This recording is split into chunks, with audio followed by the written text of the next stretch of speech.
Baik, terima kasih atas sedikit eh, pencerahannya mengenai konsep pemikiran dari Edward Said. Jadi sebenarnya saya punya bukunya Edward Said, tapi saya belum baca full. Tapi dari segi judulnya saya paham arahnya itu kemana. Nah, terutama bukunya tentang Orientalisme itu ya. Jadi dari segi subjudulnya itu udah jelas ya, menggugat hegemoni Barat. Ini apa ya? Ini udah jelas arahnya kemana gitu kan ya. Nah, jadi saya memutuskan untuk tidak buang-buang waktu untuk membacanya lebih lanjut karena saya udah tahu ya arahnya kemana waktu itu. Iya. Nah, jadi kalau kita melihat poin penting dari orientalisme Edward Said ini adalah Edward Said ini cenderung menempatkan dirinya pada antitesis dari keberadaan Barat, gitu ya. Jadi posisi Edward Said ini kita harus paham semua bahwasanya dia itu sebagai antitesis dari keberadaan Barat, keberadaan Barat yang melakukan kolonialisme terhadap Timur. Nah, tapi pertanyaan saya gini, apakah semua orientalis yang diskeptiskan oleh sosok Edward Said itu juga merupakan seorang kolonialis gitu? Pertanyaan saya sebenarnya simpel cuma itu ya. Karena logikanya gini, kalau kita berbicara mengenai kolonialisme ini langsung dalam pikiran saya tuh, oh modernisme, ini pasti ini. Dalam pikiran saya tuh modernisme ini, ada kaitannya ini. Terutama dalam bagaimana munculnya modernisme dan kita seolah-olah menganggap, wih modernisme, kita semakin modern, kita semakin maju. Jadi ada kayak semacam kita sudah memiliki pola pikir bahwasanya pola pikir kita tentang bahwasanya kita lemah dan Barat itu kuat sebenarnya sudah tertanam tanpa kita sekalipun membaca tentang orientalismenya Said. Gitu. Baik kita mendapatkan baik karena pengaruh kultur sosial atau baik pengaruh secara psikologi itu juga saya rasa itu juga berkontribusi dalam fenomena seperti ini. Nah, tapi gini ya seperti yang saya katakan tadi, apakah seorang orientalis itu juga merupakan seorang kolonialis? Karena ketika mereka seorang orientalis, ketika mereka membawa doktrin peradaban modernisme ke Asia terutama ya, ke timur lah, itu tidak semerta-merta modern bagi mereka itu wujud dari kemajuan. Tapi tidak sedikit juga dari mereka yang juga merespon bahwasanya modernisme itu adalah sebuah kondisi yang sangat berbahaya bagi peradaban manusia. Iya kayak semacam Ulrich Beck ya, masyarakat risiko gitu ya. Konsekuensi modernitas punya siapa itu ya, sosiolog itu ya. Saya lupa itu, konsekuensi punya siapa ya, saya lupa itu ya. Intinya ada juga selain apa ya, selain membawa doktrin-doktrin kristalisasi dari Barat di Timur, itu juga ada juga dari mereka yang secara tidak langsung juga apa ya, secara tidak langsung menunjukkan bahwasanya itu bukan demikian. Itu tidak seperti yang kita bayangkan. Modern yang kalian anggap sebagai kemajuan itu akan merusak tatanan dunia. Seolah-olah mereka juga menunjukkan kepada kita warga Timur, ternyata kita menjadi problem dari peradaban manusia itu sendiri kan gitu. Jadi saya menangkapnya hanya di tataran permukaan saja ya gitu.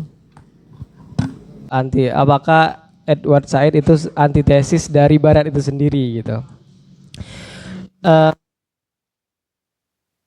Dan apakah orientalis semuanya adalah kolonialis gitu kan?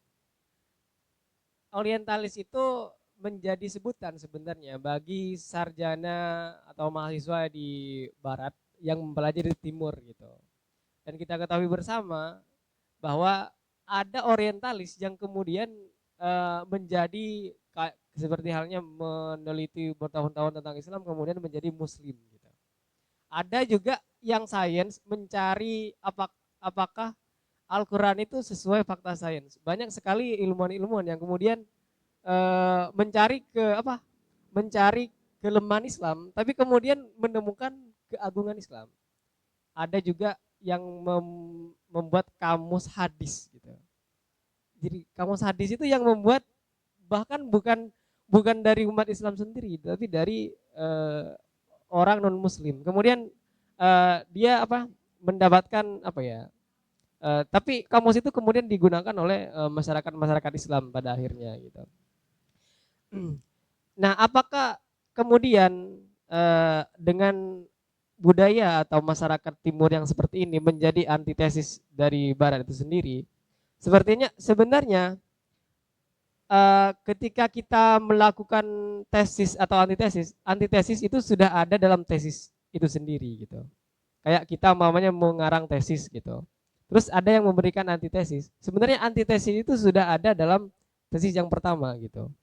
Orang-orang hanya memaparkan apa kesalahan-kesalahan yang ada di tesis yang pertama itu.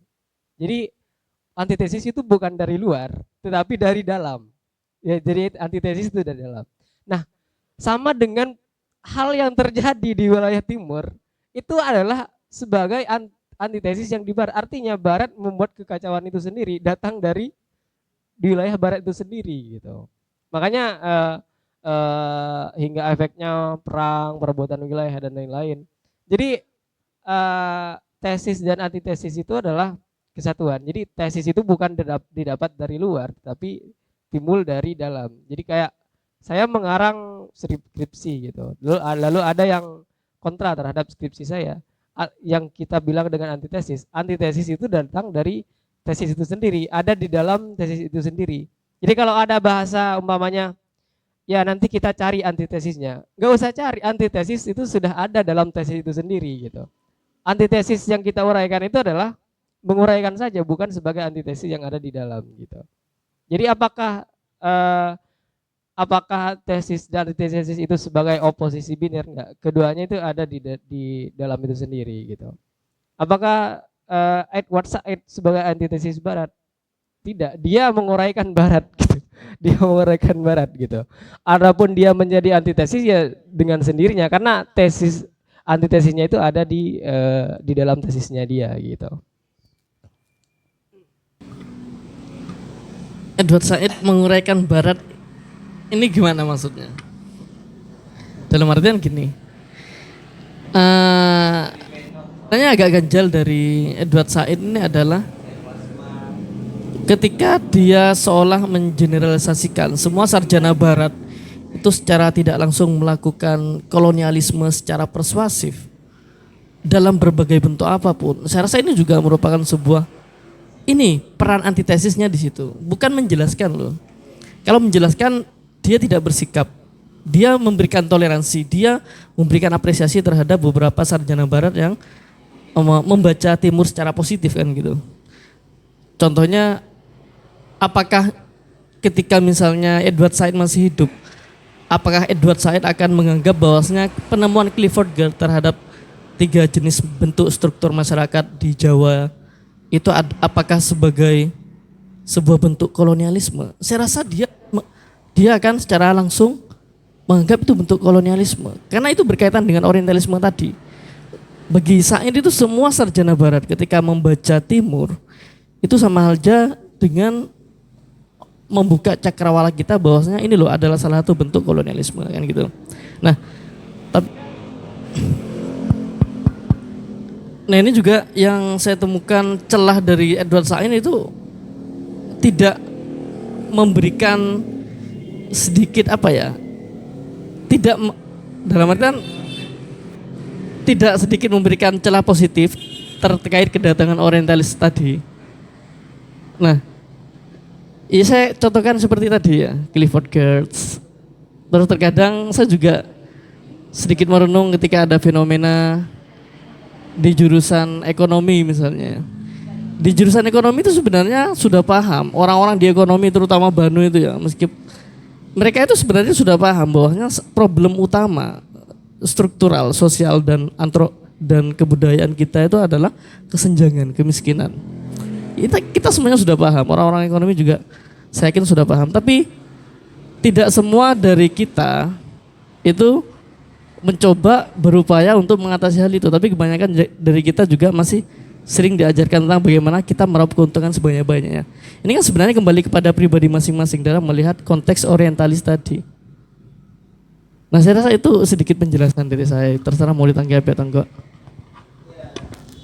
Iya, iya, dan saya juga saat itu sangat keras gitu menentang Barat gitu. Bahkan seolah-olah Barat itu menganggap bahwa yang di luar Barat itu the other, yang lain gitu, sebagai yang lain. Bahkan ada juga yang menggunakan pandangan Edward Said yang meneliti tentang film.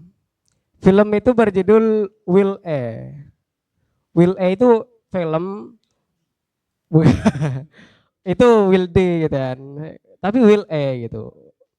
Jadi dia itu film itu sebenarnya bagus ya. Film itu bagus di mana ketika dunia itu sudah tidak layak ditinggali manusia. Tidak ada kehidupan. Bukan, itu King Kong. Iya, jadi film itu bagus. Di dunia ini sudah tidak ada tumbuhan, yang ada mesin.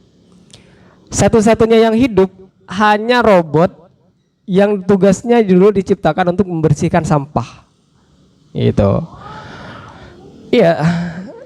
Lalu kemudian manusia itu di mana? Manusia itu hidup di pesawat terbang yang dibuat pesawat terbang otomatis yang berisi manusia-manusia yang dimanja gitu. Dikasih makan gitu dan layar di depan. Jadi kalau lagi mau makan tinggal bilang lalu disuapin oleh mesin dan lain-lain. Nah, ada yang mengarang karya tulis ilmiah yang pakai pandangan Edward Said ini gitu.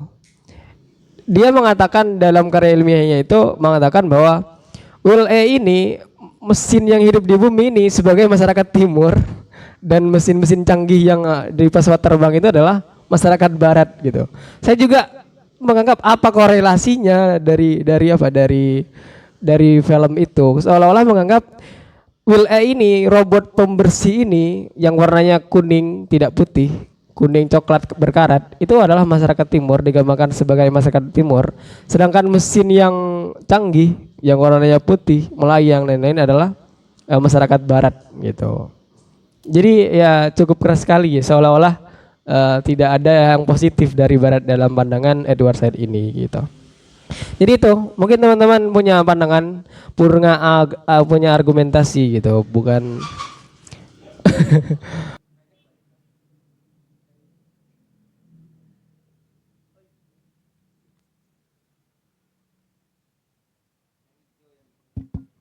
Oke, bismillahirrahmanirrahim. Assalamualaikum warahmatullahi wabarakatuh. Oke, jadi kita lanjut kepada diskusi di minggu ketiga tentang postkolonialisme ya. Jadi pada minggu pertama saya mengkaji Homi Kababa yang harusnya terakhir ya. Ya sekarang kita, iya, saya ingat mimikri dan hibriditas ya. Terus ambivalensi dan lain sebagainya itu ya kemarin. Cuma saya ini tentang Edward Newgate ya. Kita hanya tentang Edward Newgate ya. Shirohige. Oke.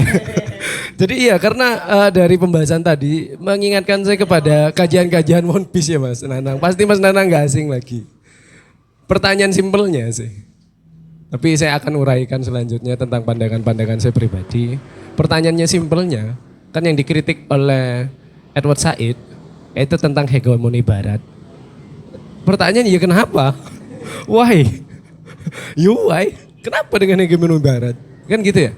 Kalau kita lihat dari sistem sosial pasti ada satu sisi, satu golongan, entah itu satu partai yang memiliki hegemoni di daerah tertentu. Kalau dalam konteksnya di sini adalah di dunia, kita melihat bagaimana hegemoni barat di dunia. Terus apa yang salah? Jika memang barat pantas untuk memegang hegemoni itu, kan gitu ya. Pertanyaannya, hegemoni itu bersifat objektif atau subjektif saja? Misalnya kalau kita lihat ada banyak cara untuk menghegemoni seseorang atau ada banyak cara untuk menghegemoni negara-negara, misalnya cara-cara Amerika misalnya dengan membuat PBB sehingga memiliki hegemoni secara politik. Kan gitu ya. Dengan orang-orang barat membuat universitas-universitas kelas dunia sehingga memiliki hegemoni secara intelektual. Dengan perusahaan-perusahaan dagang seperti VOC sehingga memiliki hegemoni secara ekonomi. Kan kita tahu bagaimana konteks dan pola cara menghegemoni itu sendiri, sebagaimana Mbak Winda nanti pasti akan ditarik kepada bagaimana seorang perempuan mendapatkan hegemoni dari seorang laki-laki. Dan perjuangan perempuan untuk menghegemoni balik kan seperti itu ya Mbak ya. Kan soalnya kayak kita melihat bagaimana kalau kita dari konstruk hegemoni ya biasa aja. Karena memang ada kesadaran untuk gitu. Ibarat kan kalau kita tahu ya kalau nggak salah katanya Thomas Hobbes ya agak lupa. Homo homini lupus ya. Manusia adalah serigala.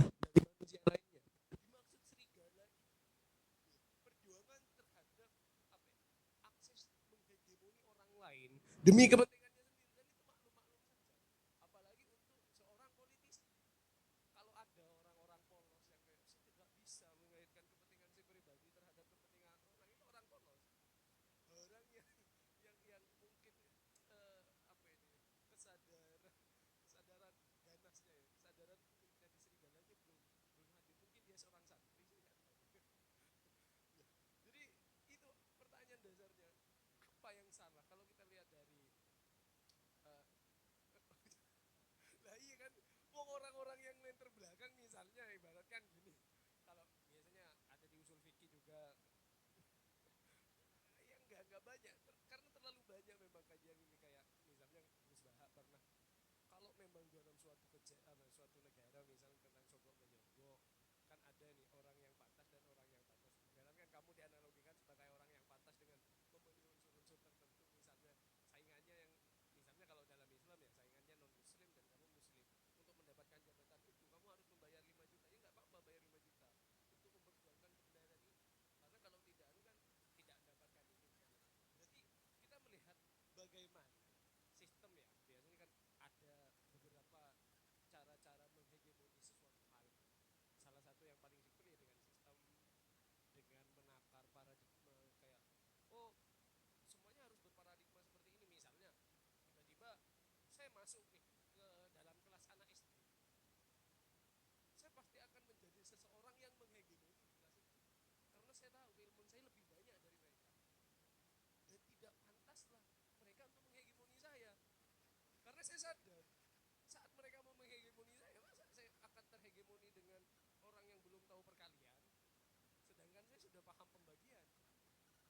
Jadi kan hegemoni itu bersifat alami, dari orang yang kuat ke orang yang kemudian, misalnya perempuan dan laki-laki, nanti akan disangka oleh Pak Winda. Misalnya dari perempuan dan laki-laki, kita melihat antara laki-laki dan perempuan secara natural,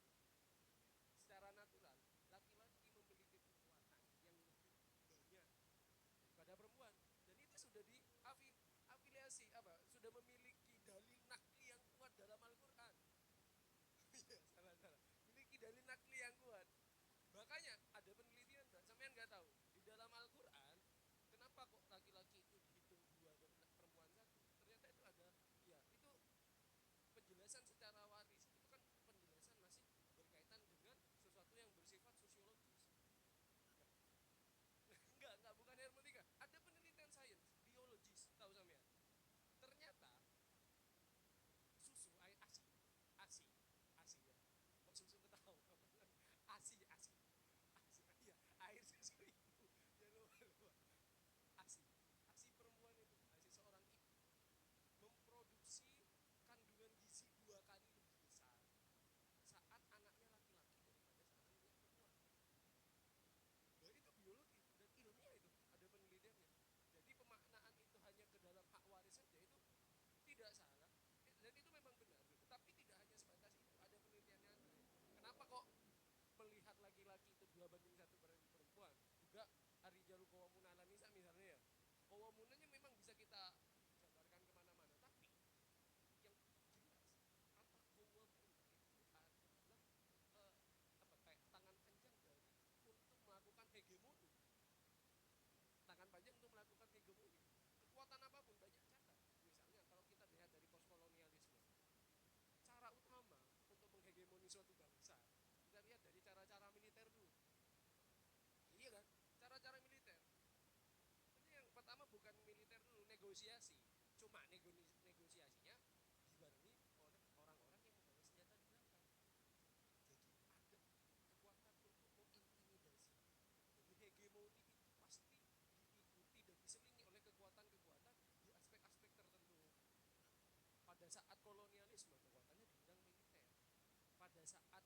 kolonialisme kekuatannya di bidang ilmu pengetahuan, ekonomi, sistem pendidikan dunia. Makanya kita lihat bagaimana negara Palestina yang tidak bisa menjadi anggota penuh PBB itu karena hanya dari hak veto Amerika Serikat yang satu. Dan yang hal itu menyalahi sistem demokrasi yang dibangun oleh Amerika sendiri yang dilulukan ke seluruh dunia. Hak veto itu adalah cara mencederai demokrasi itu sendiri. Kita lihat bagaimana hegemoni memang selalu memiliki kepentingan terhadap orang yang berkepentingan. Cuma kita lihat bahwa ini adalah kesadaran yang alami, kesadaran yang memang bentuknya seperti itu. Seseorang yang lebih kuat pasti akan menyetir seseorang yang lebih lemah. Cuma bedanya ada yang menyetirnya dengan cara yang lurus, bagaikan orang tua ketika dengan orang tua lebih kuat, memiliki kekuatan hegemonik terhadap anak-anaknya. Tapi tujuannya ya demi anak-anaknya. Beda dengan orang tua tiri. Enggak semuanya. Cuma kalau di film kayak gitu. Jadi saya pakai semiotis yang ada di film aja ya, bawang merah atau bawang putih gitu. Jadi kenapa merah dan putih? Karena kita Indonesia. Kalau sampai mau memasukkan warna lain bebas. jadi kayak apa yang salah dari hegemoni itu? Kecuali kepentingan yang ada di belakangnya, hanya itu. Kalau hegemoni ya alami saja. Barat akan menghegemoni timur sebagaimana timur pernah menghegemoni barat.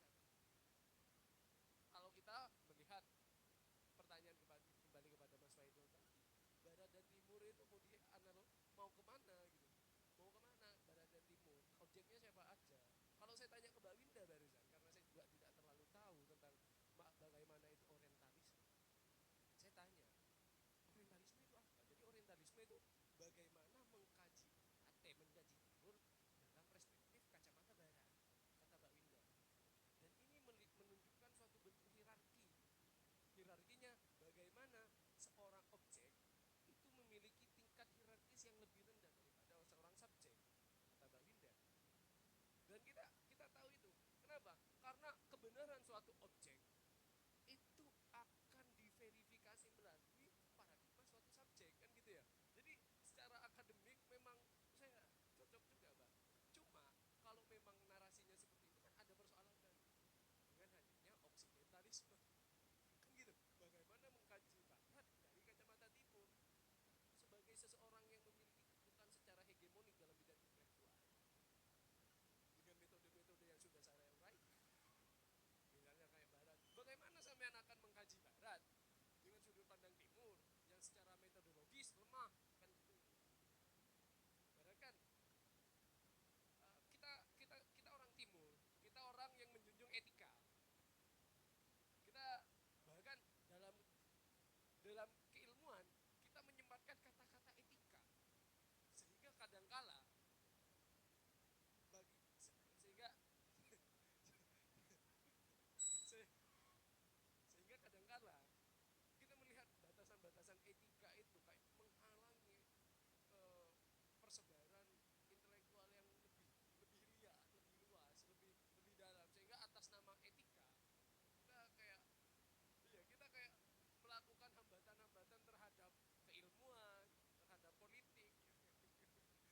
Tapi untungnya kalau ke politik kemarin etika tidak mampu menghalangi gitu ya. Jadi itu mas pertanyaannya, apa yang salah dari itu? Saat hal itu memang didapatkan oleh orang yang pantas. Karena kalau dalam iklim hal yang bersifat hegemonik, hati baik tidak lantas untuk menjadi seorang yang pantas mendapatkan kekuatan untuk menghegemoni orang lain. Karena hegemoni itu hanya condong kepada suatu hal yang memiliki kekuatan berlebih terhadap kekuatan yang tidak lebih. Apa yang salah dari barat atau apa yang salah dari kolonialisme gitu kan. Ada cerita gitu, ada seorang raja yang dia mempunyai mempunyai ranjang terbuat dari berlian gitu, emas berlian gitu kan. Dan dia ingin masyarakatnya itu menikmati ranjang itu. Jadi dia raja yang mungkin kasihan. Saya sendiri yang merasakan tidur di atas emas berlian ini kan gak enak. Bagaimana? Ya kasar ya. Ranjangnya kalau kasurnya enggak. Kasurnya mungkin dari bulu bulu dinosaurus.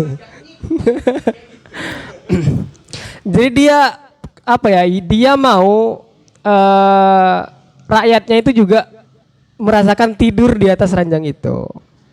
Tetapi yang tidak baik dari raja ini adalah ketika rakyatnya tidur di atas ranjang ini, dia ngintip. Kalau misalkan kaki si rakyat ini lebih panjang dari ranjangnya, maka dipotong kakinya. Kalau enggak, dibiarkan tidur gitu. Artinya dia mau rakyatnya itu merasakan kebahagiaan sesuai dengan keinginan dia gitu. Jadi dia yang mengukur sendiri bahwa rakyat saya akan bahagia gitu dengan cara saya. Dan itu mungkin yang yang selalu terjadi di tengah-tengah kita. Bagaimana membuat hubungan si cowok seolah-olah tahu apa yang baik bagi si cewek kan, hingga jadi berantem kan gitu kan. Saya tahu.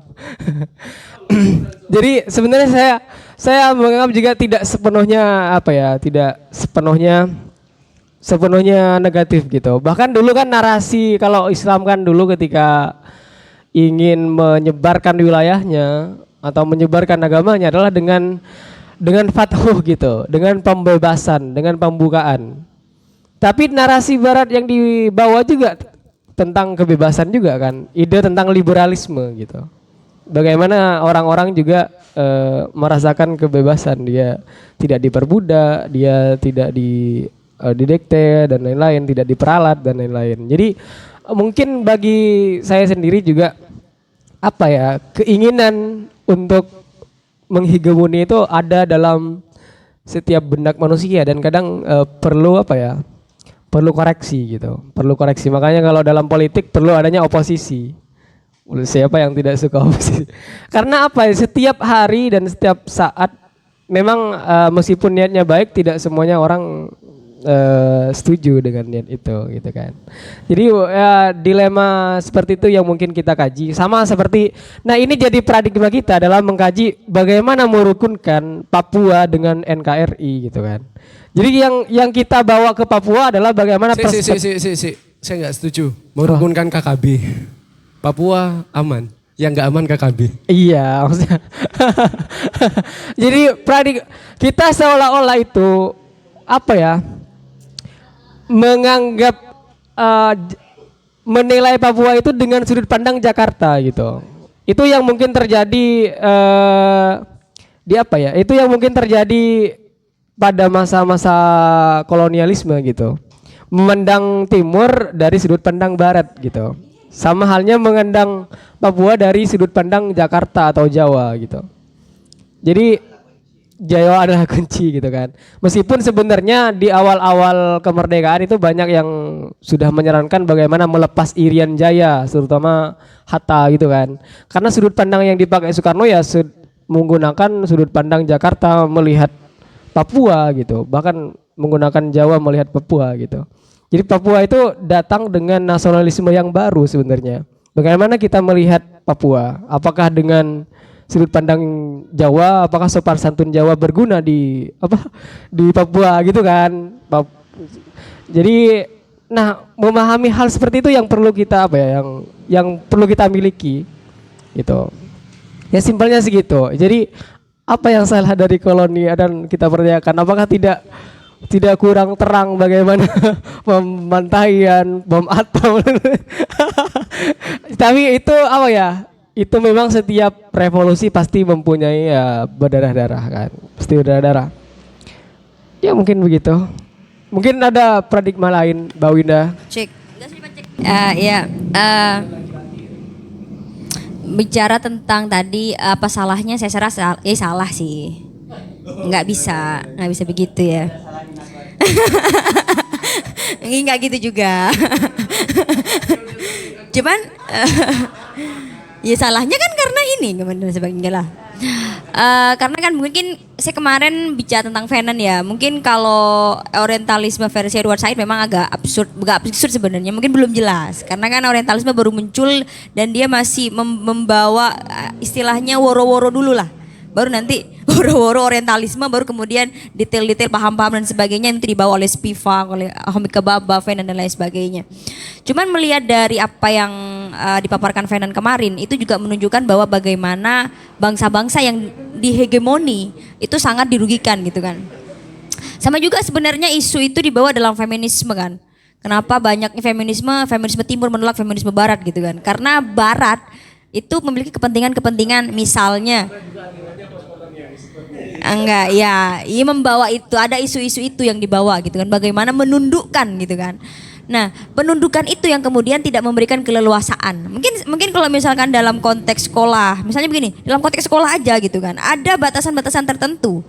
Seorang guru itu menghegemoni siswa gitu kan. Misalnya memberi tugas dan lain sebagainya dalam porsi-porsinya gitu kan. Tapi di situ ada kebebasan juga. Ketika kebebasan itu sudah hilang, ditundukkan secara totalitas gitu. Bukan totalitas sih. Ditunjukkan secara penuh gitu. Maka di situ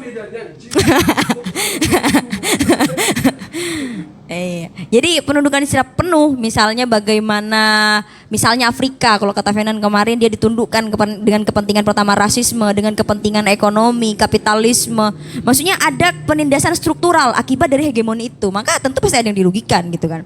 Jadi kalau ditanya salah benar ya pasti salah gitu kan. Karena mungkin kalau misalnya bicara tentang neokolonialisme, bagaimana adanya oksidentalisme yang berusaha untuk mengkaji melalui perspektif timur, mungkin agak susah kita untuk membalikkan keadaan gitu kan. Kenapa? Karena kita melihat bahwa metode penelitian sudah dipegang oleh, maksudnya positivisme itu dipegang oleh barat gitu kan. Semuanya menggunakan kacamata barat gitu. Jadi sebenarnya yang menghambat timur itu dari sana saya rasa. Kenapa? Karena paradigma yang digunakan secara universal itu adalah paradigma barat. Makanya pun dalam kajian-kajian orientalisme, dalam kajian Al-Quran itu susah kita untuk membantah, walaupun ada bantahan-bantahan. Kenapa? Karena ujung-ujungnya dibawanya itu ke ranah positivistik, arahnya ke sana. Makanya misalnya kajian-kajian metafisika, mungkin bisanya kita kalau misalkan dalam kajian-kajian timur, ketika timur dulu bisa menghegemoni barat dalam aspek pengetahuan melalui tokoh-tokoh Islam gitu kan, dengan ada Ibnu Sina dan lain sebagainya. Mungkin dari situ kita melihat bahwa bagaimana kita punya kuasa gitu kan. Cuman di situ kuasa kita tidak menghegemoni gitu. Kita belum sampai ke tahapan bagaimana barat melakukan itu kepada timur sekarang gitu. Nah itu itu jadi kajian-kajian keislaman dan saya melihat bahwa bagaimana barat menyaksikan timur itu sudah sangat jauh sekali sampai kepada tataran bahwa mereka menganggap bukan Islam sebenarnya, timur itu hanya sebagai objek kajian, menganggap bahwa kajian-kajian timur itulah kajian-kajian yang usang, menganggap bahwa kajian-kajian metafisika itu adalah kajian-kajian yang irasional dan lain sebagainya. Dari sana nah, makanya bentar dulu deh.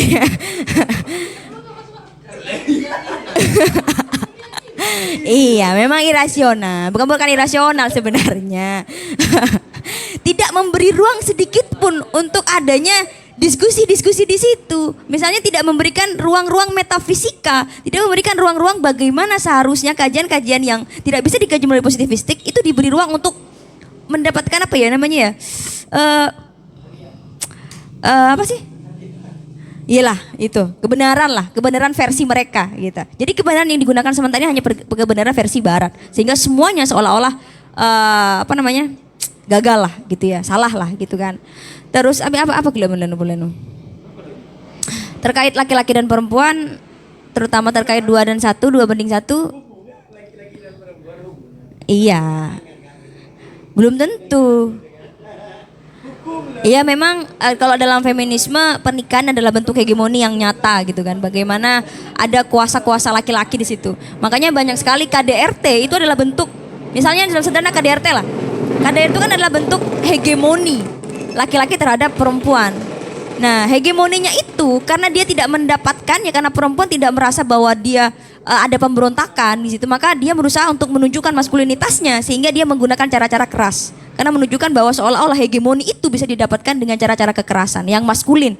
Makanya disebutnya KDRT itu karena krisis maskulinitas gitu kan. Banyaknya terjadinya seperti itu. Hegemoni semacam itu juga banyak terjadi. Makanya kalau ditanya diri siapa yang dirugikan, pasti objeknya yang dirugikan. Karena seharusnya hubungannya, relasinya itu adalah relasi. Kalau diplomasi negosiasi kan kita bicara tentang ada porsi-porsi yang ada batasan-batasan tertentu. Tapi hegemoni itu melepaskan kemerdekaan dari si objek gitu.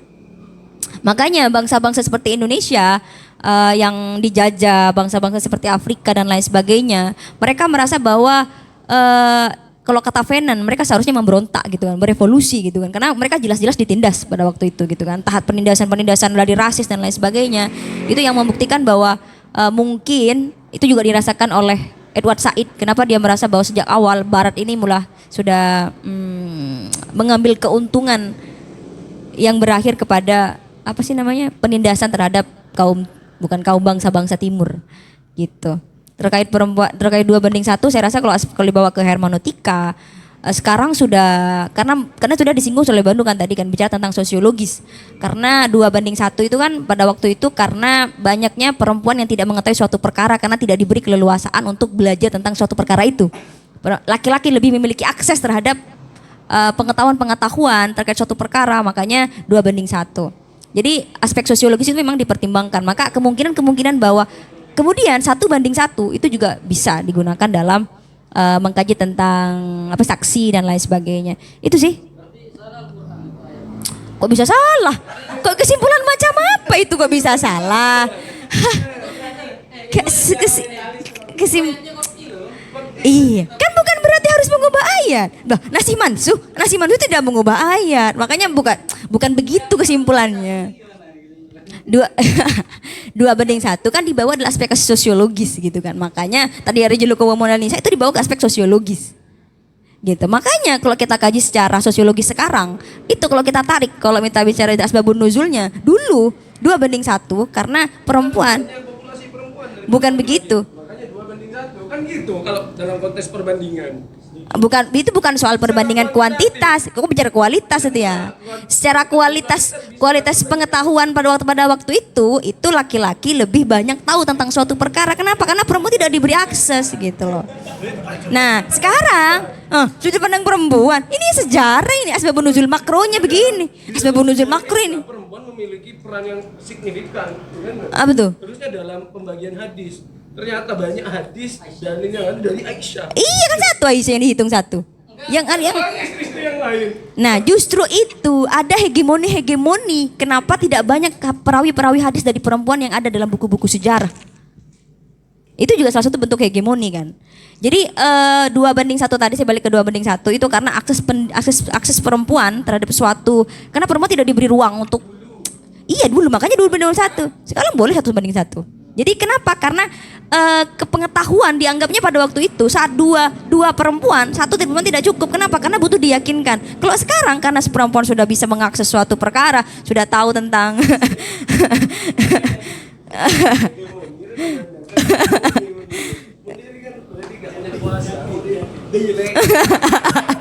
Enggak begitu pemirsa, enggak begitu ya.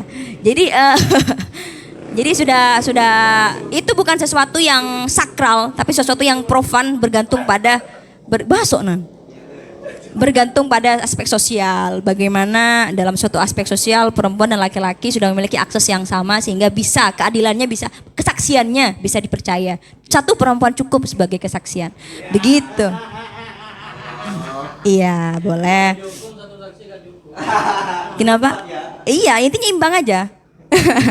Entah 2:2, 3:3 terserah, yang penting imbang aja dulu.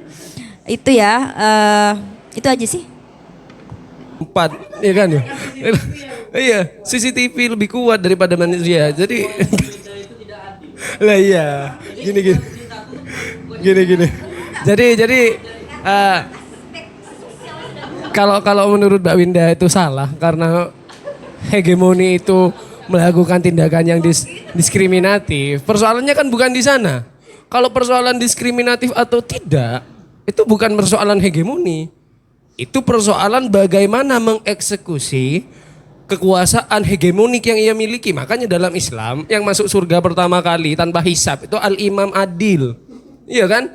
Artinya apa? Seseorang yang memiliki kekuasaan secara hegemonik Tapi dia dalam melakukan dan mengaktualisasikan kekuasaannya itu tidak bersifat semena-mena kan gitu. Jadi, nah iya maksudnya, jadi hegemoni Barat, gak ada yang salah dengan hegemoni Barat. Karena kalau kita melihat bagaimana proses terjadinya hegemoni itu, yang salah kan terhadap bagaimana Barat mengeksekusi itu. Dan kalau persoalan eksekusi itu persoalan personal. Saya nggak akan bahas itu. Karena kalau kita melihat misalnya kita melihat, oh ini kepresidenan Bapak Soeharto ini tidak bisa diterima karena dia memiliki kekuasaan yang begitu hegemonik yang dieksekusi dengan tidak adil dan hanya melakukan suatu tindakan-tindakan yang menguntungkan persebagian orang. Kita hanya bisa seperti itu tanpa ada tokoh baru yang mampu menyaingi kekuatannya secara hegemonik. Itu kan hanya menjadi cibiran-cibiran dan bahasa-bahasa yang tidak penting. Misalnya kayak kita akan mengatakan bahwa gimana PBB ini adil, tidak adil dan lain sebagainya. Tapi di antara 5 negara yang memiliki hak veto, tidak satu pun ada seseorang yang memiliki nurani yang murni mungkin. Atau orang yang baik tidak memiliki kekuasaan yang serupa, kekuasaan hegemonik yang dapat melakukan persaingan di dalamnya. Kan tidak bisa juga.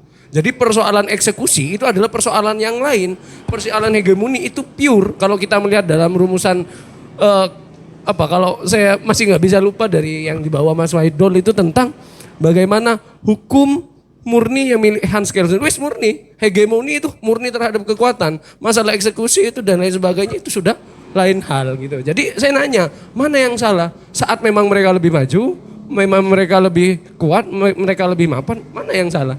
Nggak ada yang salah. Yang salah ketidakdewasaan kita untuk mengejar itu. Misalnya kalau tadi kan di soal yang dikasih contoh oleh Mbak Winda dan Mas Jalal tentang bagaimana kita memperjuangkan paradigma itu. Jadi kita kayak memperjuangkan satu paradigma dianggap seakan-akan suatu hal yang salah. Tidak selalu demikian. Tidak selalu demikian. Misalnya kalau kita tahu Bapak nasionalisme kita, Tan Malaka. Beliau sadar bahwa kesadaran yang ada di negara kita itu adalah kesadaran mistikus. Dan beliau juga sadar saat kita hanya berpangku kepada kesadaran mistikus tadi, kita tidak mungkin bisa bersaing dalam mendapatkan kekuatan hegemoni secara global. Baik dalam ekonomi, dalam kekuatan militer pun politik. Sehingga beliau dengan bukunya Madilog ingin menyumbangkan virus-virus pemikiran bagaimana orang Indonesia itu harus memiliki kesadaran logika yang logis, kesadaran yang materialistis. Ya kan ya, Madilog ya. Kesadaran yang dialektis. Sehingga terjawablah pertanyaan saya waktu kecil, kenapa kok orang dianggap pinter itu hanya dilihat dari pengetahuan-pengetahuan yang bersifat positivistik kayak matematika dan ilmu-ilmu pasti lainnya. Kenapa kayak orang yang pinter gambar kok tidak dikatakan sebagai orang yang ini dan lain sebagainya. Kenapa hanya menggunakan satu variabel itu? Ternyata itu adalah variabel kita untuk mengakses hegemoni dalam bidang intelektual. Karena mau bagaimanapun misalnya seorang sastrawan berdebat dengan seorang ahli logika, kalah tetap. Karena sastrawan, karena memang subjektif. Pandangan yang tidak bisa diverifikasi. Jadi kayak ada perjuangan untuk mempersamakan paradigma dalam aspek tertentu tidak selalu salah. Cuma komika kan nggak semuanya bodoh. Misalnya kalau di Indonesia, komika adalah alat untuk melawan kekuatan politik yang begitu kuat. Misalnya ini persoalan tukang kemarin ya sudah ya. Tapi ini bukan persoalan tukang. Anak mandor akan mendapat proyek yang lebih banyak. Karena dia adalah anak mandor kan gitu ya. Jadi itu tergantung kesadaran kritis dan bagaimana kita merespon. Jadi saya ingin menegaskan bahwa mempersamakan suatu paradigma yang hal itu memang baik. Dan memang itu minusnya di kita itu tidak semuanya salah. Yang salah itu memaksakan. Makanya kayak Mbak Winda tadi kalau ada suatu kita memang punya hak. Tapi saat itu merampas segala hak itu tidak dibenarkan. Itu maksudnya gimana? Ya jelas lah kalau itu. Karena memang ada bagian-bagian tertentu misalnya kayak ada anak-anak yang memang tidak memiliki kekuatan di bidang matematika. Ya udah, nggak apa-apa. Gitu. Cuma tetap Tapi standar nasional tidak bisa kita turunkan hanya karena ada orang yang tidak mampu gitu ya. Kita memiliki tujuan itu sudah kita uraikan. Dan untuk mencapai tujuan tersebut kita sudah tahu variabelnya ini itu. Tiba-tiba karena ada sebagian orang yang tidak dapat memenuhi variabel tertentu, kita tidak mungkin bisa menurunkan variabel itu. Misalnya kayak, saya juga ada kayak pandangan-pandangan tentang apa ya, kayak motivasi yang aneh. Misalnya banyak kan kita temukan sekarang di konten-konten TikTok motivasi yang yang mengapresiasi diri sebelum diri itu pantas untuk diapresiasi. Banyak kita temukan. Sebelum orang itu berjuang, dia sudah menuntut apresiasi. Sebelum orang itu dapat memverifikasi dirinya ini, dia sudah, saya memang seperti ini orangnya, saya tidak kuat dan sebagainya dan banyak. Ya, jadi saya melihat masalah hegemoni, kembali lagi ke masalah hegemoni, itu masalah yang natural dan masalah eksekusi itu di luar dari hal yang bersifat natural tentang bagaimana hegemoni itu bergerak.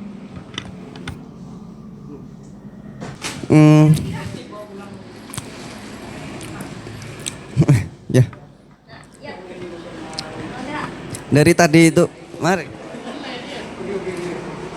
Dari tadi itu saya agak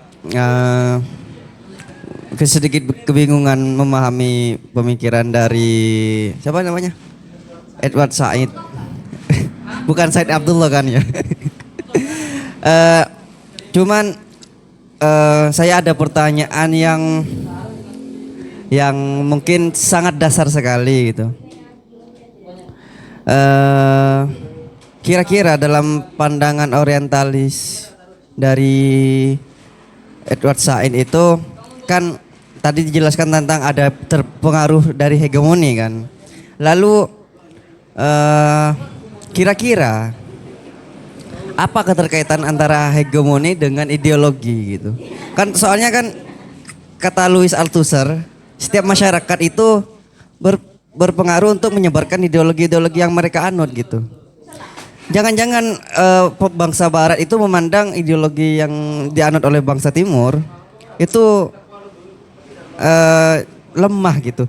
Karena kan setiap ideologi itu memiliki powernya tersendiri gitu. Dan memiliki ruang-ruang tersendiri. Ya itu saja sih. Yang ditanyakan oleh Nanang tadi bahwa apakah imperialisme itu juga upaya untuk menanamkan ideologi gitu. Dan kalau kita perhatikan dalam sejarah Perang Dunia Kedua, itu adalah era ideologi juga gitu. Era ideologi, ya, selain juga era waktu itu adalah era kolonial, tapi juga era ideologi. Karena di waktu itu Islam, ketika negara-negara Islam terpecah belah, Islam juga kebingungan menganggap Islam itu sebagai ajaran atau sebagai ideologi pandangan hidup gitu. Jadi apakah karena di era pasca kolonial itu juga adalah era ideologi gitu. Banyak negara-negara yang butuh sandaran ideologi untuk mempertahankan negara-negaranya. Seperti halnya perang antara Korea Selatan dan Utara juga ya dipicu karena perbedaan ideologi juga gitu. Bahkan Islam juga menentukan waktu itu apakah Islam itu sebagai ajaran pribadi tentang akidah saja atau juga sebagai pandangan hidup atau sebagai ideologi gitu. Hingga banyak negara-negara mungkin Timur Tengah yang mendasari negaranya dengan asas keislaman gitu. Di Indonesia juga bertarung dengan ideologi gitu. Karena yang di waktu itu pasca kolonial sebagai juga era kolonial tapi juga era ideologi, di Indonesia pejuang atau para pejuang kemerdekaan itu juga bertarung secara ideologi, mencari apa landasan ideologi yang paling baik untuk Indonesia ke depan. Apakah pakai landasan Islam atau pakai landasan sosialis atau landasan komunis bahkan, atau pakai landasan-landasan yang lain gitu. Jadi ya juga ada upaya gitu dari kolonial bagaimana juga menanamkan ideologi juga, diantaranya ya bagaimana menanamkan ya agamanya gitu dan lain-lain. Jadi di era itu juga selain era kolonial tapi juga era ideologi gitu. Mungkin langsung saja ya. Ini kan perihal orientalisme. Hanya saja dari dulu itu emang ada yang berpendapat bahwa orientalisme itu adalah orang timur yang mengkaji, kebalik ya. Orang barat yang mengkaji timur gitu kan. Nah, antitesa dari orientalisme ini adalah oksidentalisme gitu kan. Jadi orang timur yang mengkaji barat. Jujur dari tadi disampaikan bahwa sekian-sekian dan sebagainya. Pertanyaannya itu adalah porsi bentuk hidangan apa yang ingin disampaikan oleh hidangan. Porsi hidangan apa gitu yang ingin disampaikan oleh Edward Said ini perihal bentuk magnum opusnya, yaitu bukunya yang terkenal Orientalisme. Jadi seperti itu. Mungkin hanya itu. Iya, jadi apa hidangan utama yang yang diberikan oleh Edward Said itu? Ya, yang paling ramai dibicarakan itu, yang paling banyak dibicarakan ya itu orientalisme itu, hegemoni dan bagaimana menjelaskan hegemoni barat terhadap dunia timur. Meskipun sebenarnya juga banyak pandangan-pandangan beliau yang dengan judul yang lain gitu. Dan banyak juga pemikiran-pemikiran yang mempengaruhi cara pikir beliau, termasuk juga seperti Noam Chomsky waktu itu yang juga mempengaruhi bagaimana cara pandang Edward Said ini. Bagaimana seolah-olah Barat itu mencari musuh baru ketika sudah selesai dengan musuh komunisme. Barat seolah-olah mencari ya diantaranya adalah bahkan Islam sebagai musuh gitu. Karena di Barat itu kan seolah-olah rivalitas gitu kan. Kalau di wilayah timur mungkin untuk supaya lebih maju, maka dengan mengadakan teman berjuang atau sosialisme gitu maksudnya. Tapi kalau di Barat itu mencari rival atau lawan berjuang gitu. Kayak Amerika menjadikan Cina sebagai lawan ekonominya supaya bisa dievaluasi setiap hari gitu. Apakah pencapaian, karena dengan cara itu pencapaiannya jelas gitu. Jadi ketika selesai dengan musuh ideologinya, bagaimana menenggelamkan ide komunisme, maka seolah-olah dalam pandangan Chomsky itu ya diantaranya adalah Timur atau ideologi Islam sebagai ya musuh kedua, musuh selanjutnya. Yang ya banyak pandangan beliau tentang orientalisme itu.